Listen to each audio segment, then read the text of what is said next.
Good evening, everyone. My name is Nichelle Wilson, and I am the Neighborhood Training and Development Program Manager with the City of Charlotte's Community Engagement. Thank you so much for joining us tonight. We're really excited to have this conversation with you all on succession planning. It is a very important topic. It can, it's going to give you a lot of information that you really need. And I'm excited because when I looked at registrations, I saw that a lot of neighborhoods brought multiple people. And so it's great that a lot of different people will get to hear this information so you all can go back and you can work with your boards to hopefully put something in place that will put your organization in a healthy place to continue to move forward and be prosperous and be able to serve your neighbors. So I'm excited that you're here.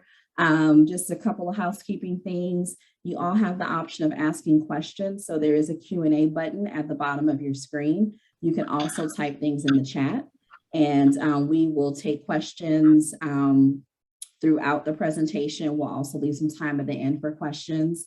This is being recorded, and so this will be made available to you all within about 2 weeks on our Training on Demand site for the City of Charlotte's website. So we will make sure that you also get handouts for this once we have concluded this presentation.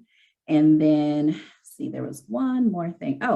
So we are joined tonight by Rocky Kavanaugh, and he is an attorney at Hull & Chandler, PA. And so Rocky has joined us for a number of different trainings having to deal with HOAs, HOA management. And so we are so very grateful to have Rocky with us here again tonight.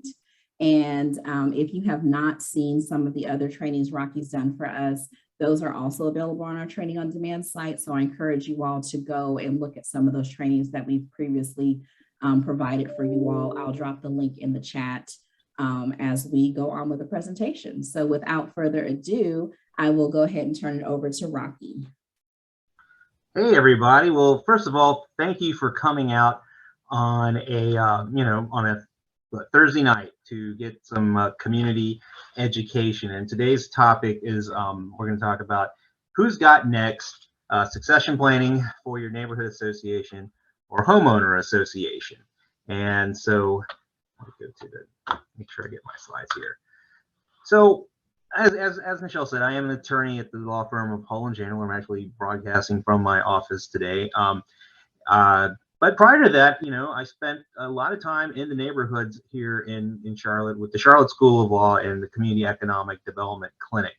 And so I want to put this disclaimer here that, that anything that I say that shouldn't be construed to be legal advice. And to be honest, today's discussion isn't 100% legal in the sense that, I'm going to throw a whole bunch of statutes and talk about cases and or things that, very legalistic way. This is really going to be much more about sort of strategy, which is what lawyers do from time to time, is to strategize with their clients about just solving their problems and such, whether you're utilizing legal means or not. But today we're going to talk about neighborhood or homeowner association succession planning. So to start off, I found this nice picture, and really think about it. A good neighbor is found treasure, because really, what is the essence of a neighborhood association or a homeowner association? Is the foundation part is neighbors and neighborhoods. And so that's kind of the like the foundation that we kind of want to set here.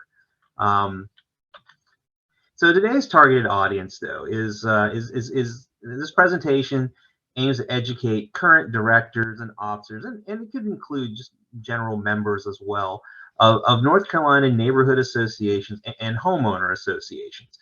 Now, most likely your neighborhood association, now, and many neighborhood associations are not incorporated, but many of them are, and many of them in the city actually have a 501c3 tax exempt status.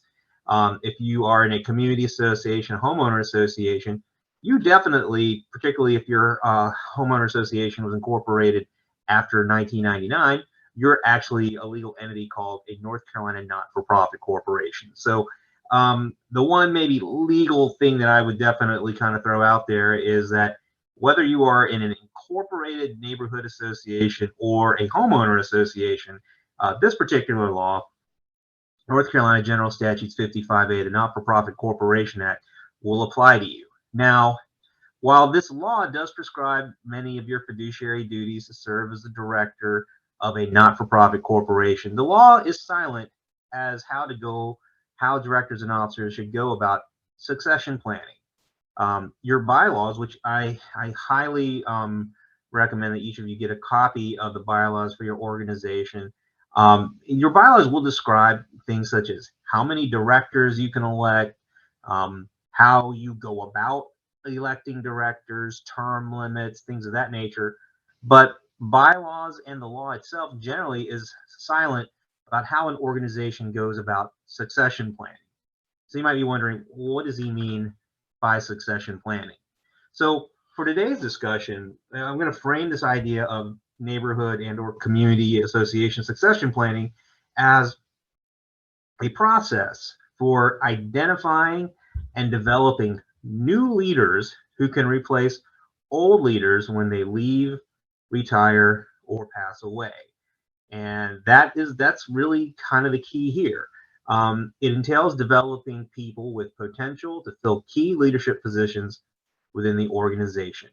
And it is assuring the continuity of voluntary leadership. Because remember, no one really is getting paid to do any of this. So you're dealing with volunteers to sustain an organization and safeguard its goals and mission. So that's what we're going to talk about today. We're going to talk about succession planning for, again, a volunteer, either neighborhood association or homeowner association. So why do neighborhood and homeowner associations struggle with leadership transitions? And I talk about leadership transitions is that, well, think about like Congress or anything that any sort of institution that is making decisions and governing.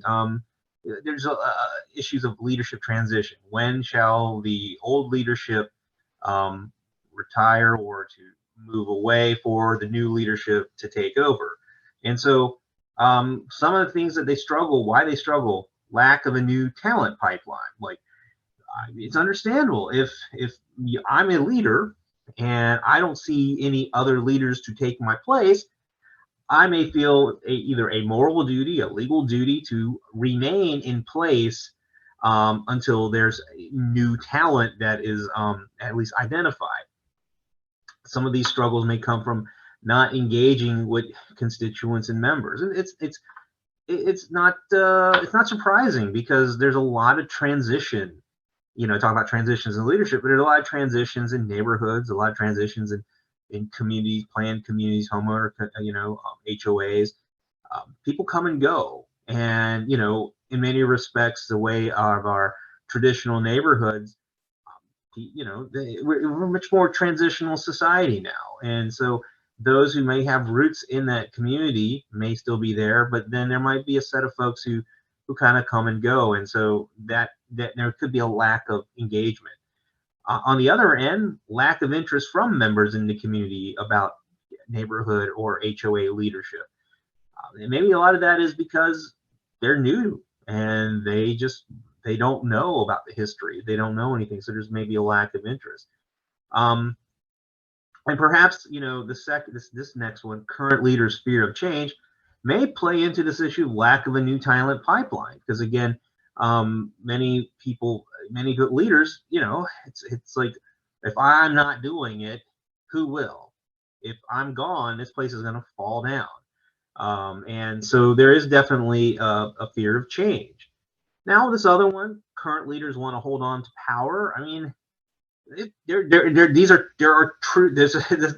are situations where this happens. I mean, don't get me wrong, but yeah, I mean, there are people who have been in power for a long time.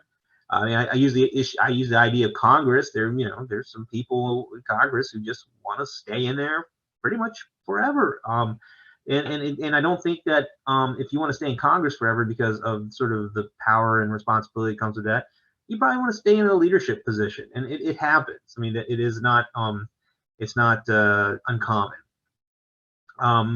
Neighborhood homeowner association may not be as open to new attendees or people from from different demographics.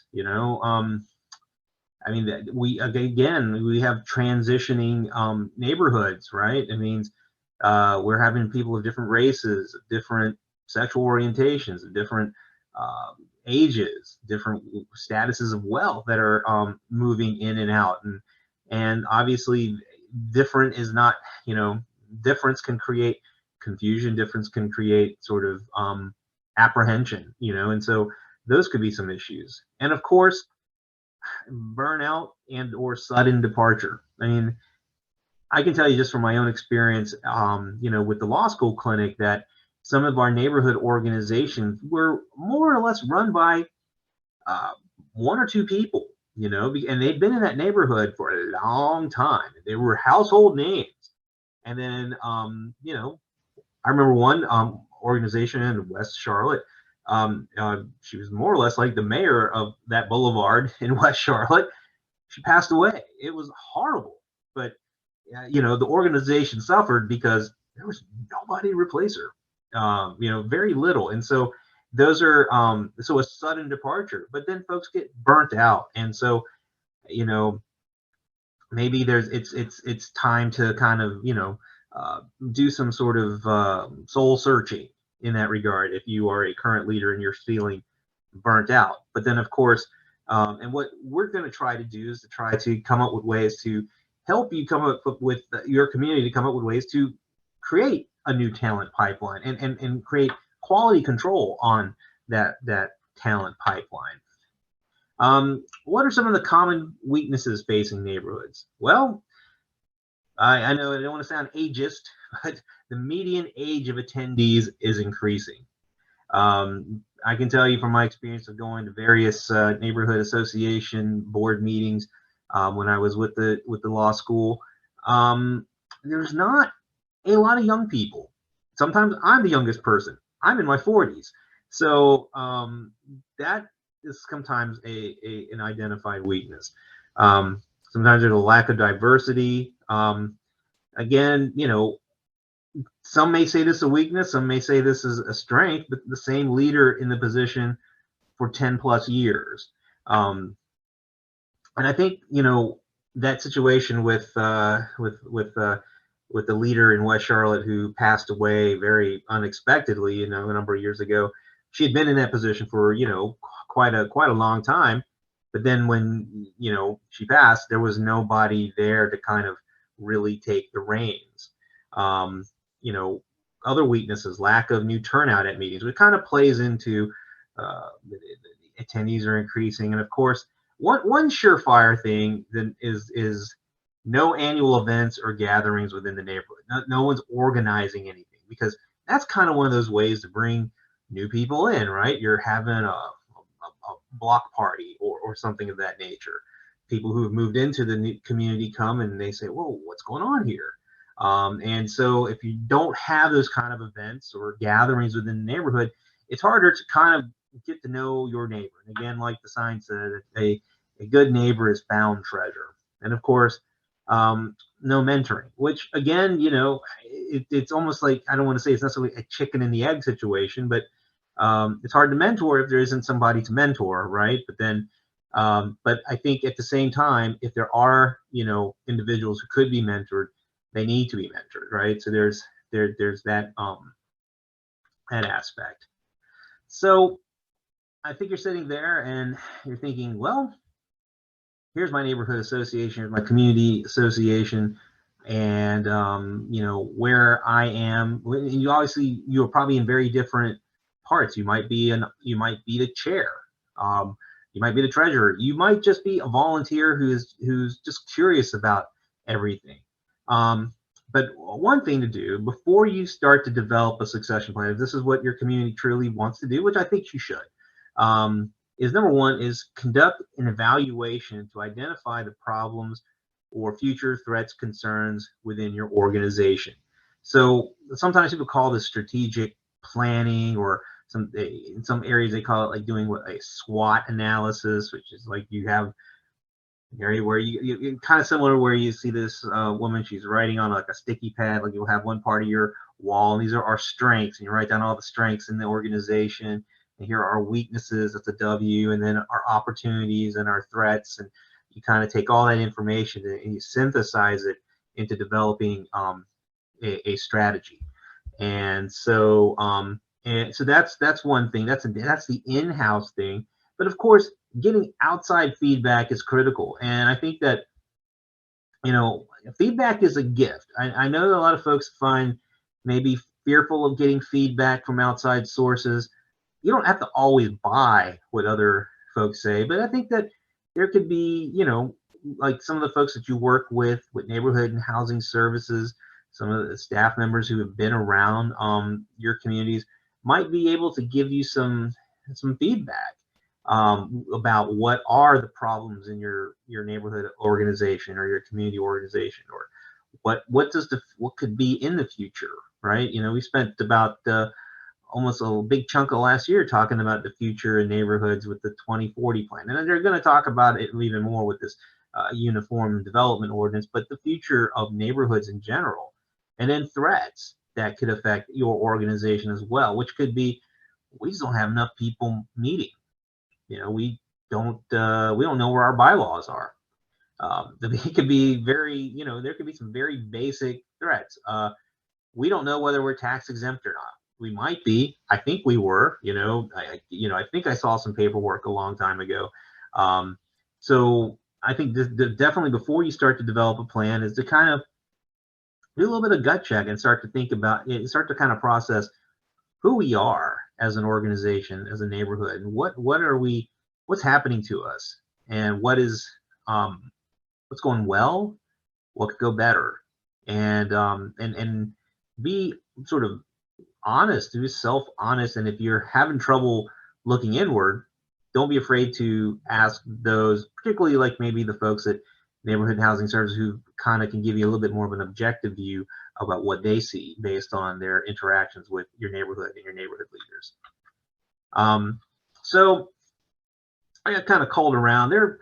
So we talk about succession plan. There's probably more, but here's 3 that I have found. And one, I've actually kind of put my own spin on this, because everyone kind of has their idea that I call it the ABRD, kind of like always be recruiting and developing. It's kind of like that movie Glenn Ross, Always Be Sally, right? Always be recruiting and developing talent. We'll talk about that approach. Another way of succession planning, again, of transitioning the old leadership to new leadership, is to have a departure-defined succession planning, and we'll talk about that. And then, of course, emergency succession planning, which I think would have really done well with the situation with the whole boulevard there in West Charlotte situation a number of years ago. So ABRD, always be recruiting and developing talent. So here in this situation, the organization creates a culture of continuous learning and talent development, followed up with accountability. So you're aligning your existing new talent with a strategic vision. You're moving leaders up and down, and you view your constituents, your members, everyone who's as thought partners. It's almost like being like a pro sports team. Pro sports teams are always recruiting and developing new talent. If the Hornets had the same team that they had on the court 5 years ago, well, they don't. There's not a single player that was on that court that played for them 5 years ago. I don't think there's a single player on that team that was there 5 years ago, to be honest. Because that team is always recruiting and developing talent. Now, again, I'm not saying that you need to change out everything as drastic as a sports team, but you got to have that mentality of your neighborhood or the community association. It's almost like you want to try to find and be curious about who is around you and who has that sort of recruiting and developing new talent to help run and manage that organization, because there will be a time when you not going to be able to or willing to, and there needs to be that new talent there. And so this always be recruiting is it's just a way of being. And it's almost like, again, like being like a sports team. It's just you're always drafting, you're always doing talent development, you're always trying to find new people who will buy into the mission and buy into the goals of your neighborhood or your neighborhood association or HOA. Okay, this one might be a little bit easier because the first one, always be recruiting and developing approach. It's kind of more of it's almost like an ethic, right? It's like almost like a culture, just what we do. This one's a little bit more defined, right? So departure defined succession planning here, you have a predetermined set time for the current leader to depart with a planned successor in place. I'll give you a perfect example of departure defined succession planning. So I just read in the Charlotte Business Journal that Michael Mariscano, the executive director of Foundation for the Carolinas, is retiring this year after 25, years of being the executive director of the huge Foundation for the Carolinas. Well, he is going to leave at the end of the year. He's going to retire at the end of the year, and they are going to do a search, and they're going to find a successor, right? So that is an example of departure defined succession planning. So you set the time for the current leader to depart with a planned successor in place. Now, in that situation, they don't have technically a plan. They're going to do a search, but it's always better if there's a planned successor in place, right? So there's one thing to look at is that if you're on the board and you are wanting to cycle off, that you've started to identify that new talent and to take your place. And it does require some thoughtful planning. And this is a good time that allows for that reflection time for when the group has been, where the group has been, where it wants to go into the future. And this approach, it has the advantage of creating an opportunity for a healthy departure, right? And it provides special attention to welfare of the departing leader, right? So it's not like, it's not like, Michael Mariscano is getting forced out of the Foundation of the Carolinas or anything of it. He gets to leave. He gets the successor. He gets to leave on his own terms, right? And I think that with our neighborhood association or community associations, the time to, one way to kind of do your succession planning is to say, well, I'm not getting younger, and so perhaps I'll give it one more year, but I'm going to help work with these individuals who have come here, and I'm going to help try to groom them to take, take the place of our current leadership, right? And this approach, because you put time limit on it, like I will be gone, it helps reduce leader stagnation while promoting participation, right? So that's that approach. And again, this is an approach where, again, the departing leader leaves on a high note. The idea is that Michael Mariscano he's leaving with his head high. It's not like he got fired or anything like that. It is this is departure defined succession planning. So the key here, transitioning your leadership. So it is important as part of succession planning to develop a transition plan. So again, that one is a little bit more informal, but you can be as formal or informal as you have the capacity to be. So here, developing a transition plan to ease departure of neighborhood leaders and to facilitate the onboarding of new leaders. So now I'll go back to sort of the legal thing is that you do have bylaws, right? So you can define departures if you have term limits in your bylaws. That obviously is going to put a what they call it, defined departure succession planning in place by a time limited commitment. So Michael Mariscano's situation, he says, I plan to leave the position at the end of the year. So you can either sort of do it by yourself to kind of facilitate the transition of leadership, saying like Michael Mariscano, and say, I'm leaving at the end of the year.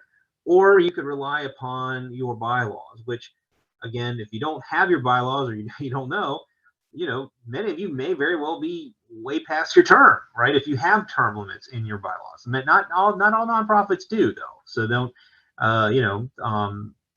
that's a variable thing. And I think definitely for those who are planning to transition from leadership positions is to develop a comfort level of letting go. So even new leadership, they may do things differently than you would have done, but you got to be willing to accept that. Be willing to serve as a resource for the incoming leadership. And of course, assemble an emergency succession plan for unanticipated transition. So obviously the third type of succession planning, which we really hate to use, but is an emergency succession plan. It's one of the things where it's better to have and not need, and to need and not have. And so with this one, the third type of succession planning, emergency succession planning, is preparing for an unplanned leadership departure. So if you're looking at your board positions, identify the critical executive functions, like the job description. What does the treasurer do? What does the chair do? What does the vice president do? What does the secretary do? And then identify and put an understudy in place. So for each of your positions on your board, particularly your officer positions, identify an understudy. So if I am the president or chair, there should be an understudy, somebody who is, and I know you might have a vice president, and that could be very much the understudy, but there should probably be an understudy for the vice president as well, right? Develop cross-training plan for the understudy. So they shouldn't just be groomed to be president. They should know what the roles and responsibilities of treasurer are. Because again, if an emergency happens, some people may have to step in and know, well, what does a treasurer do, right? What do they do with the budget? Where is the budget, right? You need to know these sort of things. The secretary, moves away or just when something happens. Where are our minutes? Where are our corporate documents? Where are our contracts? Where are everything? You got to have that cross training. So not just one person knows everything. Now, don't get me wrong. I'm not saying that you need to know everything about every, but you need to know just a little bit about. That's why it's sort of cross training. Just know a little bit of what goes on with the other officer positions. Doing this type of emergency planning creates what we call a leader-full organization, and this is great risk management at work. And so even in most businesses, senior management is asked to sort of do cross training. So the HR person may spend time in the finance department a little bit. The finance department may find themselves, kind of spending time in the executive suite a little bit, just to sort of get a little bit of flavor of the different, duties and such. So here's probably this a big question. Well, how do you find these leaders, right? You've got this neighborhood. You have a neighborhood association or community HOA. You've been involved for many, many years. Maybe you're starting to buy in. It's like, well, maybe I do need to maybe be like a Michael Mariscano. Maybe it's time for me to. I've done my 20 years or so leading this place, and it was time to leave with my head high. Well, but how do you find leaders? Well, new leaders, they may be hiding in your neighborhood. They may already be coming to meetings. It is easier to find a future leader in someone that is already participating in your organization. So scan your existing organization, right? That's always a good start. And be open to seeing the potential of seeing someone move up, basically. So there might be someone who has been there for some time, and maybe they just need some training, right? Observe people in neighborhood and at meetings. Are they exhibiting leadership skills? There could be some folks who come in at a neighborhood meeting or a neighborhood gathering or something. There might be somebody you're not super familiar with, but they seem to care. They seem to have some passion about the neighborhood. That's a good sign. Another way is to, ask your trusted neighbors if they have someone they could suggest. I mean, not everybody who serves in a neighborhood association necessarily has to live in the neighborhood. That's not, so there could be some folks who have connections to that neighborhood or at least care about it enough to serve.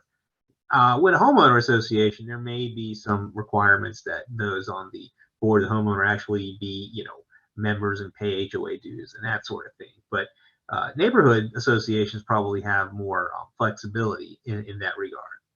Now, if you got to do cold recruitment, kind of like just like hiring for any job that you may have, you could advertise an opening. Say we have an opening for 2 director positions on our board of directors, and you could put your you could utilize Facebook, or this is something that's new in neighborhoods next door. And you can see all kinds of stuff on the next door, or other social media platforms, or other other means, and interview candidates, right? So you could use it as a job. That the Blanky Blank Neighborhood Association has 2 open director seats that we're looking to fill, and please contact us with your interest here at this email or something like that.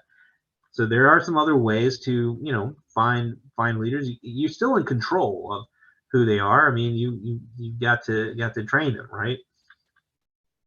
So what do you tell a potential recruit, right? So you've got them coming in and they're showing some interest. So tell them what you're asking for. So I say use job descriptions. So you say we need a treasurer, and you can even pull out the bylaws and here's what the person is responsible for under our bylaws. Talk to them, tell them how they fit in the group, let them know how they're needed. Ask them to do things that they can do well. I think that's a real key with it's kind of like in finding that managers look like good to great. It's like you've got to put people to do things that they do best. And what I mean is, if somebody is best sort of working behind the scenes and they like that and they're very good at that, don't put them in front of the scene, right? You don't necessarily have, or vice versa, right? People have different talents, and I think the real key is to place people in the places where their talents make the most sense. Ask what information they need or want in order to help make a decision, because again, they are volunteers. I did say it's like a job announcement, but there's no starting salary. There's no salary negotiations with these positions. And so what do they need to know to help give of their time? Because they will be giving of their time, just as you've been giving of your time for so many moons, right? And this is a real key. I think this is a real important one, because this is encourage them to be realistic with their time commitments. Because even if they are very talented, it's a waste if they don't have the time to commit. And I think that time is like one of the most critical pieces of sort of value. It's like currency. Time is almost like money.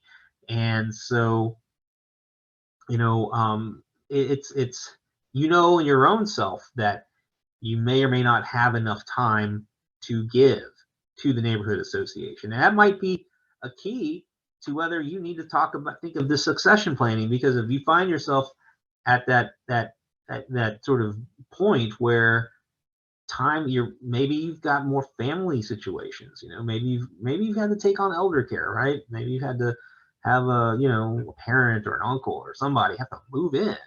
It's taking away from your time, right? From the neighborhood association. So these are those type of things that, again, have to make you get more serious about thinking about succession planning, right? I mean, it's a natural thing to do. So some other things, again, right? You can potential recruit. Ask them what issues are important to you in our neighborhood. Is it about safety? Is it about the schools? It's about cycling, dog walking, housing development, rehab. What projects are they interested in doing, or what skills do they possess? This is a really important thing. You ever written a grant? Are you good at organizing meetings? Are you good at community organizing or community engagement? You got experience with the Microsoft suite? Can you produce newsletters, or can you do websites?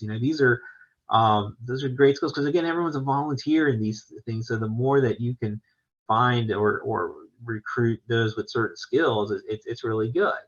Ask what you'd like to see done in neighborhoods. So maybe you need a mural, or build a park, or something even as just the annoying is invasive species removal.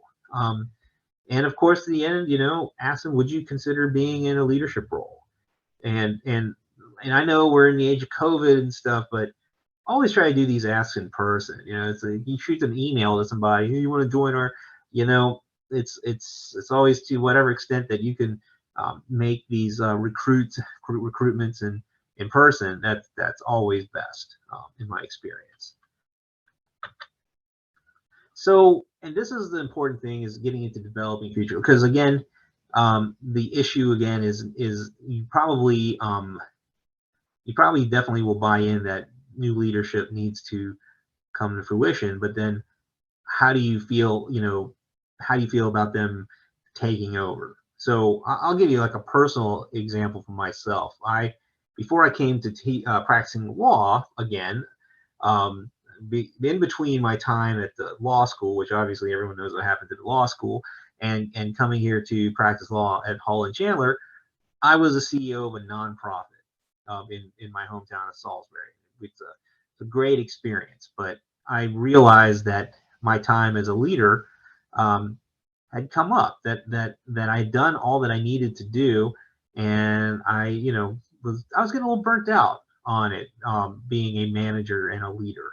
And so I actually identified my successor. She had been working with me in my management team. We were a Head Start program. We did Head Start, and so she actually was a graduate of the Head Start program. And so she was, in some ways, I felt this person could be as good or even better than I in the CEO role. And so I think that kind of thinking is is important. Is to think about, are the people who are going to take over, they may not be at that point, but do they have the potential to be as good as I am, or even better? And I feel strong that the person who took over my place as CEO of the Community Action Agency is doing a better job than I did. But I knew that, and I think and it makes me feel good. I don't feel threatened by that, because I think that ultimately my loyalty and my passion was always for the organization. And so to see it in hands that it's taking the new steps, and of course I'm in my own new sort of position here, and I get to come back to Charlotte, so that's good. So talking about developing future leaders. So as you scan your organization, there are usually about generally 3 types of people involved in your association or your board. So try to understand who they are and make them responsible for the right tasks. Again, putting the right people in the right places, and you put them in the right places, they go from good to great. So obviously you got the workers. These are implementers. They do the work of the organization. They are the boots on the ground. And the best way to kind of spot a worker, they're the folks who regularly attend your meetings. They don't miss a meeting. And if they do, they apologize a lot about it. Supporters. Now, these are folks, and I'll be honest, I'm probably more of a supporter for a lot of the organizations I'm a member of. They're donors. They promote the association. They may not attend every meeting, but they will help with specific activities when they are interested. And then, of course, they're the beneficiaries. These are probably most of the people in the neighborhood or in the community, people who benefit from the association's work. And these people may become involved in the future, especially if they appreciate the association's work. So these are, we're talking about developing the future here. So training, and I think this is, obviously going to give a plug and a shout out to Neighborhood Housing Services, is that the city of Charlotte does care about neighborhoods and leadership. They do a lot of programming, obviously, to reach out to neighborhood associations and community organizations and HOAs.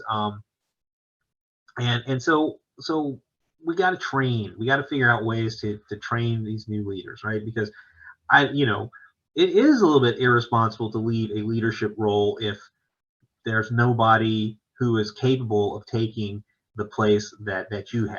So we've got to create those opportunities to train leaders as well. And this is why working in tandem and cooperation with Neighborhood Housing Services, they're going to get you what you need in that regard. So identify the roles you want them to do, identify any knowledge gaps, create a training plan, which could consist of the following.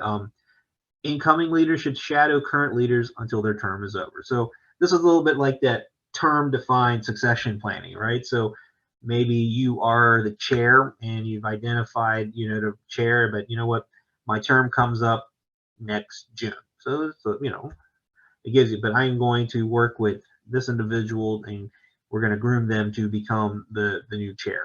And it could be another officer, right? It could be the vice chair. That person could use some training. Utilize one-on-one sessions with current or previous board members covering specific tasks. It sometimes helps create a manual of things to ensure what they learn. Delegating tasks or projects, mentoring, of course, of these new leaders.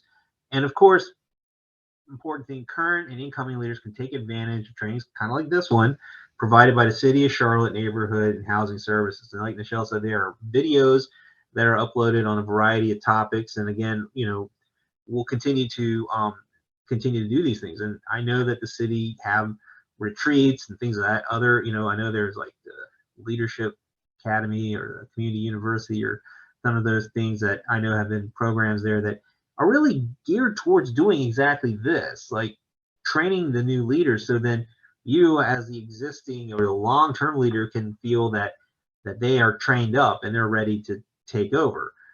Again, you can always be a part of that in fact, you probably need to be a part of that transition, but that's a key. These next slides are actually, and you can kind of tell by the picture here, this is like old PowerPoint, because so these are some gems that I used to have in some slides I would do in the community about 15 years ago when I practiced in legal aid in Florida. But I kept the slide, and they got a nice new thing here, but I couldn't get rid of the pictures. You can kind of tell the old PowerPoint font. But so here are some ideas that I picked up when I was a legal aid attorney working with community organizations. I would kind of have in these presentations. So one idea, create a nominating committee, right? So one thing you can do right now to kind of spur this sort of succession planning is create a nominating committee, 3 or 4 people if necessary, right? And this committee would kind of try to find new candidates for your succession planning. They will contact them. They'll be the point people to reach out, right? And they're the ones who will be clear with the candidates, what they're, when I say candidates, people who can, new leaders, right? What their expectations, time to give, if they have to raise money, how long to serve. But you can delegate that to a nominating or committee of sorts. Another idea, and I like this one, it takes a little bit of time, and maybe there's some assistance out there from the city or something, but I think that you take things more seriously when things look a little more official, right? If you apply for college, right, there's a lot of paperwork, right? You apply for certain types of government jobs, there are a few more pages and a little bit more fingerprinting. It seems you take things a little more seriously when you actually have to do some more paperwork. And so one idea is to develop an application packet, right? So you have a packet. I'm interested in joining the board of directors of the neighborhood association. You have an application packet. It has a letter from either the board president or the nomination committee chair to the prospective applicant. Dear applicant, thank you for your interest in joining our board. Let me tell you a little bit about our neighborhood. Our history is this, this, and this. We have connections with this, this, and this. Our annual events are this, this, and this, right? You have the important dates in there. Maybe you have a copy of your most recent bylaws, your recently adopted bylaws. You have a list of all the current directors. And maybe you'd have an application where maybe you'd ask for maybe a resume and maybe a brief narrative. Basically, write down why you want to join the board, right? It gives you some idea to vet, right? Because when you're bringing in new folks, a little officiality to it. But again, you'd have to create that packet as well. So it could be just as informal as a handshake, or you could try to make it a little more formalistic. But I tend to think that people take things a little more seriously when they actually have to fill something out. I think that's they don't feel like they were just given a position. And of course, this goes along with the training things. Is maintain excellence by providing board orientation, ongoing training. You know, I think this is a real key with organizations, is that you might get started, you might have a great board, and then people go off and there isn't, a lot of folks pick up and don't know where to go. And so having orientation for new members that is done in-house, have the current directors appear to show support. And then, of course, from time to time, this is something that I've done for the city of Charlotte. I've actually done a programming with the public library, corporate governance training by maybe a knowledgeable attorney or a consultant. Check with City of Charlotte Neighborhood Housing Services if whenever there's opportunities for corporate governance training. Those are trainings for your board of directors to know what their fiduciary duties are under the law. I know that there's at least, I think there's one fiduciary, I think there's some trainings online that we do at least with the HOA, but a lot of that stuff also can carry over to neighborhood associations. But if there's a need for a mass neighborhood association board of directors across board fiduciary trainings, we can do that, but I think, but in-house, just orienting the new people to the organization itself is key as well. And I'm going to spend a little bit of time here. And I think this is just making your board meetings efficient, because you may bring somebody in. They may be the greatest person for your organization, but if you have a bad meeting, what I mean by a bad meeting, it's too long. Like you show up at 6 and it's 10 o'clock at night. That is just too long, right? So bad meetings drive people nuts and can scare off new leaders. And and the thing is, maybe some of these new leaders came to a meeting, they sat in the back or they sat around, and that meeting went on forever, and they were like, I don't want to be part of this, So bad meetings drive people nuts. Anybody's time is precious. I mean, that's why I thank each of you for coming out on a Thursday night.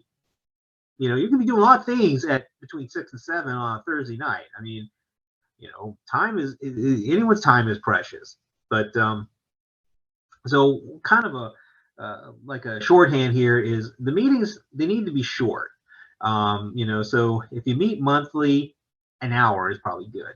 If you meet maybe bi-monthly, an hour and a half. Just remember, a board meeting is about making decisions for the future of the organization. And really, board chairs, this is a good opportunity, is that they need to kind of keep everything on an agenda. It's a good thing to have an agenda and stick to it.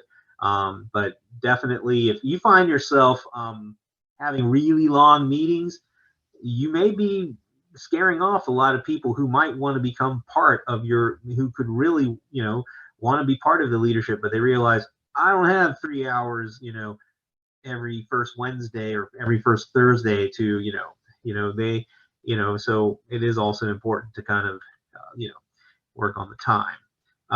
Another thing that would be good to have for both directors of HOAs and for neighborhood associations is a director's book.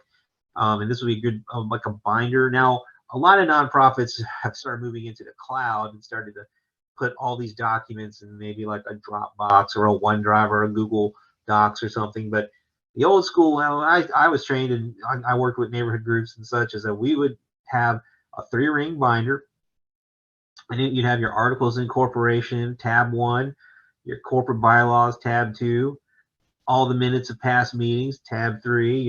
If you were a tax exempt 501c3, you'd have a copy of that letter. Of course, you need to have a list of all board members and their contact info. I can tell you how much a lot of grassroots, just local organizations, just don't have a list of who's members of their organization. I think that's real key. If you are a nonprofit, particularly, and you're soliciting funds from the public, if you have your North Carolina charitable solicitation license, if you are a tax exempt nonprofit that maybe you work with my law school clinic, we got you tax exempt status, which is, I know we probably got tax exempt status for at least 13 or 14 neighborhood associations in that 5 years we were there. You'd have to file something called a 990 every year. And so copies of those forms, and then having a copy of the application that you filed with the tax exempt status. Other things that would also be good to have, if you've got any current current grants or contracts. So if you have a viable neighborhood matching grant, you should have a copy of that. Now, if it's from 8 years ago, maybe not so much. Now, that maybe need to be held by a secretary, but in the director's book, anything that's live, meaning that if it's an agreement that there's live money involved, that should probably be in the current director's book as well. All right. Well, this was we are now at the end of our. Now we get the question time. So, love to. I didn't even check what was in. Oh man, we got a lot of chat here. I didn't even see this. I hope I didn't miss too much. Oh, you got some friends here, Michelle. There's people hollering at her. And then thanks for joining. Oh, got the training on demand. Nice. And then, oh yeah, neighborhood board retreat. Perfect. That's definitely take advantage of that. And then finding new leaders has been hard because of COVID. Yeah, COVID has been bad for anything community oriented. I mean, that's just a fact, because any community organizing engagement is really, look at us. We're, it'd be a lot more fun if I was like in front of you guys and, I could see you, we have eye contact, and such. I mean, there's I mean, God willing, this, hopefully everything just gets less and less, start, and then we can just really just engage. And I think, and such, but, but definitely it's been tough, but we got great things like this, and we gotta, you have to do what you've got to do. And so neighborhoods are community organizations. And here's a nice thing. I mean, there not been many good things about COVID, but I'll tell you some good things if you are in the nonprofit or in the community homeowner association. Remote meetings have become a lot easier. So 55A, that law I told you about, has been amended, and now if you are in a HOA and you need a membership meeting, you can do it on Zoom. The law will allow you to do that now, because the legislator's like, well, this has got to happen. If you are a neighborhood association and you have membership, right? You want to have membership meetings, you can do them on Zoom. And now the law says that because it used to be, if you want these Zoom, you have to put in your bylaws. The law's now been changed. If you don't want them, you need to put in your bylaws. So that means the default now is this: we have a board meeting on Zoom. So that has changed. And I'll tell you another good thing for those of you who are directors of nonprofits, and so that counts for community HOAs and neighborhood associations who are incorporated. Doesn't apply if you are unincorporated, although there is a statute for that. But if you're an incorporated nonprofit, is that they did amend the unanimous consent decision making. So what I mean by that is, if you have to decide something among your board, but you can't get them all together and can't even get them on Zoom, you can do it by email, but it has to be unanimous. So that's the catch. So if you got 7 people on your board and you want to approve somebody to join your board or something like that, everybody has to be unanimous if you're going to do it by email. And then you just print out the emails and put them in your minute book. But if there's one person who holds out or one person doesn't vote, then you got to go into a Zoom and vote this person in. But that's kind of a new change to make it a little bit easier to make decisions for directors of nonprofit organizations, which are most neighborhood associations. If somebody filed something in Raleigh, it is a nice thing. If they filed something in Raleigh, that has not been taken out, because there's no annual report for a nonprofit. So if you got filed in Raleigh in 1997, you're still in there. Your neighborhood association is still there, and you're still subject to 55A. So I said I wasn't going to talk about law stuff, but I guess I did. Did anyone have any questions? Does anyone, if you want to raise your hand, I can pop you up so you can ask a question, or if you have any questions, you can put it in the chat. I did want to mention, thanks Jasmine for mentioning the board retreat. So we do have a board retreat coming up. Applications have closed. However, we'll have another retreat in July. But the reason why I want to bring up the retreat is, yes, it helps with your SWOT analysis and your strategic planning, but it also is important when you're talking about succession planning, you're talking about bringing in new leadership. It's very important to communicate, be transparent, and share your wins. When people want to be a part of something, they want to be a part of a winning team. So when you are able to say, hey, we went to this retreat, we established these goals, we were able to get a grant, we were able to fix the parking lot, we added a playground, we, got a pet station, whatever the case may be, people want to see that you're working. They want to make sure that if they're going to commit their time, they're going to commit it to something valuable. And so that is so important that you all, if you don't have a newsletter or social media, but try to always communicate what you're doing in the neighborhood so they know that this is an active board that is committed to the neighborhood, committed to the growth of the neighborhood. So you can establish goals on your own, but we are always here to help you. So you have, the training team, you have your service area team. We're here to help you. And so, as Rocky mentioned with virtual meetings and things, we have trainings on the Training on Demand site that also address how to have a virtual meeting, how to do digital meetings. And so the resources are available to you. And if there's something that you need that you don't see, reach out to us and we will develop a training. We will, see if we can figure out what the resources are that you need, because I feel like this is the most important piece of it, is developing your leadership, having that plan and making sure that the neighborhood continues to thrive no matter who's in charge. And so we're here to support you in that effort. So I don't see any questions. And it is right at 7. So this has been a great workshop, great presentation. And I just really am encouraged by this topic. I'm encouraged that all of you all came out. And when we send the information out, please share it. If you have, friends that are on boards in other communities, share the information, because the stronger that we can get these neighborhood organizations, the stronger our community will be. So we definitely want you all to share this information. And like I said, we will definitely send all the follow-up to you. It'll be on our website in about 2 weeks, and I will let you all know when that happens. But if we don't have anything else, thank you all. Thank you, Rocky. Definitely appreciate you always. And I hope everyone has a great evening. Take care.